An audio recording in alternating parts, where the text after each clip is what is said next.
Daí, pessoal, só de boa? Ó, se liga. Hoje a gente vai falar do tema do Enem. Eu sei que o canal é voltado para concurso, a página do Insta é voltada para concurso, né? O canal a gente está começando agora, mas esse tema aqui é muito importante para o pessoal do direito. Então, a gente vai falar sobre o tema da redação do Enem. Primeiro, meu nome é Isaac, eu sou advogado, sou especialista nessa área de registro, né? E vou trazer aqui um pouco sobre o que o Enem queria que se falasse nessa redação, né? Primeiro ponto, sem dúvida esse tema aí é ridiculamente complexo para um Enem. O colégio não vai ensinar sobre isso, nem mesmo faculdade de Direito ensina sobre isso, quanto mais um colégio.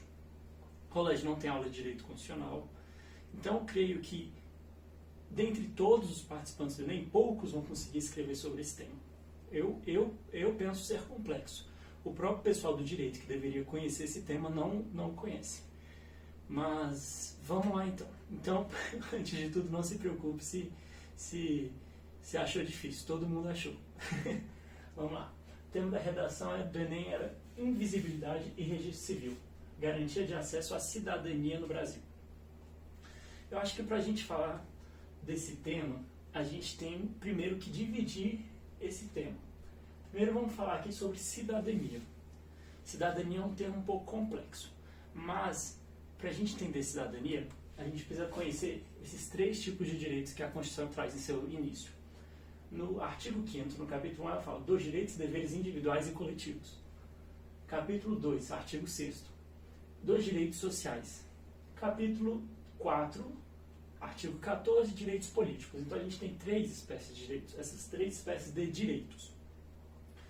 Os direitos individuais e coletivos todo mundo tem, inclusive estrangeiro. Se é brasileiro, você tem. Se é estrangeiro, você tem. Os direitos sociais, todo mundo tem.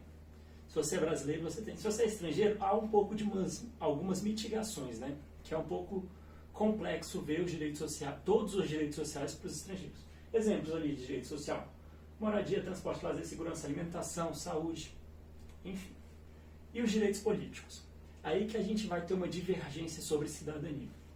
Os direitos políticos consistem na pessoa que pode votar. Se você pode votar, você tem os direitos políticos. Quem pode votar? Os acima de 16 anos. Estrangeiro pode? Não. Acima de 16 anos, brasileiro. Olhando para um termo jurídico, para o pessoal do direito, cidadania só existe quando se completa esses três direitos. Quando a pessoa possui esses três direitos, ela é cidadã. Só que para o Enem e para grande parte assim, da população, o termo geral, a palavra cidadania corresponde ao brasileiro. Ah, mas brasileiro menos de 16 anos não tem os direitos políticos. Sim, mas ele é cidadão brasileiro. Então o Enem ele queria que a gente visse a cidadania dessa vertente, né? Cidadania é aquele que é brasileiro. Se você é brasileiro e nasceu aqui no Brasil, você é cidadão brasileiro. Então tá, a gente sabe agora o que é cidadania. Mas vamos lá. Como a gente adquire essa cidadania? Basta nascer no Brasil e pronto? Aí é aonde a gente entra no segundo termo ali, ó, registro civil. O registro civil, também conhecido como ofício da cidadania, o próprio nome, né? Como cartório de registro civil de pessoas naturais. Ele é o cartório que faz o registro de nascimento. Para você ter cidadania, o Brasil precisa saber que você nasceu aqui. Como é que você vai exercer sua cidadania se nem mesmo o Brasil sabe que você é brasileiro? E como é que o Brasil vai saber que você nasceu aqui? Ou como ele vai saber que você é brasileiro? Mediante o seu registro de nascimento no cartório. Então, a partir do momento que você vai lá, seus pais vão lá, né? E falam, declaram pro cartório, fulano nasceu aqui no Brasil. O cartório vai efetuar o registro desse nascimento e vai emitir uma certidão sobre esse registro e vai te entregar, a famosa certidão de nascimento. Mas o que acontece?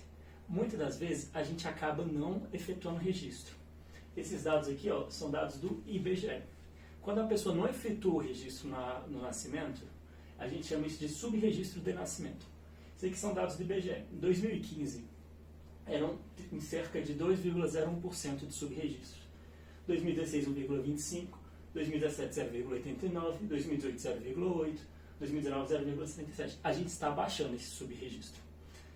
Quando o Enem, voltando aqui, ó, invisibilidade de registro civil, quando o Enem fala de invisibilidade, ele está falando justo desse subregistro. São aqueles casos em que a pessoa nasce aqui no Brasil, na teoria deveria ser cidadã, mas para exercer os seus direitos de cidadania, ela precisa do registro, mas ela não foi registrada. Esses são os dados sobre registro. Você vê que os números eles não diminuem muito, mas é porque a população também do Brasil vem aumentando, né? Então a gente trabalha mais com a porcentagem. Mas enfim, vamos lá. Por que há casos em que o Brasil, que a pessoa não faz o registro do filho? O CNJ e o IBGE, eles trazem alguns motivos. Eu vou trazer os 3 maiores motivos desse subregistro. Primeiro, subregistro de distância do cartório. Aqui, fazendo vezes para os cartórios, os cartórios, eles são os serviços públicos mais capilarizados no Brasil. Você vai em tudo quanto é município, vai ter um cartório. Só que tem municípios que se dividem em distritos. Ao se dividir em distrito, acaba sendo uma região um pouco mais longe do centro. E acaba tendo essa distância dos cartórios. Ó, importante, os cartórios, eles prestam serviços de segunda a segunda. Feriados, sábados, domingos, tudo. E grande parte desses serviços, eles nem sequer são remunerados. Mas, enfim, eles possuem essa capilaridade gigantesca, maior, inclusive que prefeituras. Tem lugares que tem cartórios, mas não tem prefeituras. Então, o cartório é meio que a mão do Estado no local. Mas a distância do cartório acaba atrapalhando. Antigamente atrapalhava muito isso, muito. O que as pessoas costumavam fazer? Juntar uns 2, 3, 4 filhos. Quando juntasse essa gama de filhos, elas iam no cartório e registravam. Para não ter que ficar indo, voltando, indo, voltando e voltando. Mas hoje ainda existe. Só que acontece? Hoje tem muitas ações dos próprios cartórios, em convênio com o tribunal, que eles saem nesses lugares longe, efetuando o registro dessas pessoas que não possuem condição de ir até o cartório. Mas mesmo assim, é uma das causas de subregistro. Segunda causa, desconhecimento sobre a necessidade do registro. Muita gente não entende o poder de um registro de nascimento. Aí acaba pensando, depois eu faço isso, não precisa não. Enfim, acaba pelo desconhecimento não efetuando o registro. E isso é um ponto muito crucial, porque o registro de nascimento ele acaba abrindo portas para muitos direitos. E terceiro, ao guardo da paternidade. Muitas mães também gostam de registrar com o nome da mãe e do pai. E por desconhecimento de algumas ações que podem ser promovidas, acabam esperando que o pai vá junto para poder reconhecer a paternidade, para ter a paternidade, para ter o pai e a mãe no registro. Só que o que acontece? Se a mãe for sozinha, ela pode registrar, ela pode iniciar um negócio chamado investigação oficiosa de paternidade, que é que o judiciário vai meio que procurar o pai, conforme os dados que ela der. Como também a paternidade ela pode ser reconhecida pelo pai posteriormente ao registro. Mas, às vezes, por desconhecimento sobre isso, a mãe acaba deixando de efetuar o registro. Enfim, tem essas 3 causas. No final, o que o Enem queria? Esse que é o ponto que todo mundo está esperando, né? Eu acho que o Enem, ao meu ver, o Enem queria, com esse tema aqui, invisibilidade e registro civil, que você falasse sobre esses casos de subregistros, e falasse o que causa esse subregistro, né? Os motivos que causam esse subregistro e o que o subregistro causa ao cidadão, à cidadania. A gente tem, por exemplo, a gente pode ver aqui nos direitos sociais, direito à educação, saúde. Tem alguns direitos que, se você for cidadão, não tiver o registro, você não pode exercê-los. Você vai num colégio, você vai fazer o registro do seu filho, ele vai pedir o registro de nascimento. Você vai à saúde, você precisa se identificar, o Estado precisa saber que é você. Então tem muitos direitos da cidadania que a pessoa não pode exercer sem o registro de nascimento. Inclusive ao votar. Você não vai conseguir se tornar eleitor se você não tem nem ao menos o registro de nascimento. Como é que você vai fazer seu título de eleitor? Então acho que o Enem queria justo isso. Queria que você falasse, explicasse o que é o subregistro e depois explicasse como registrar, onde registrar e o resultado que um subregistro pode causar ao cidadão. relativo à própria cidadania e os seus direitos. Esse tema é muito complexo para colégio, porque o colégio não fala nada disso que a gente falou. Faculdade de Direito fala muito, muito superficialmente sobre isso. Então, ao meu ver, eu creio que essa redação ela não vai ter uma nota geral muito alta. E creio que eles podem até relativizar um pouco, né?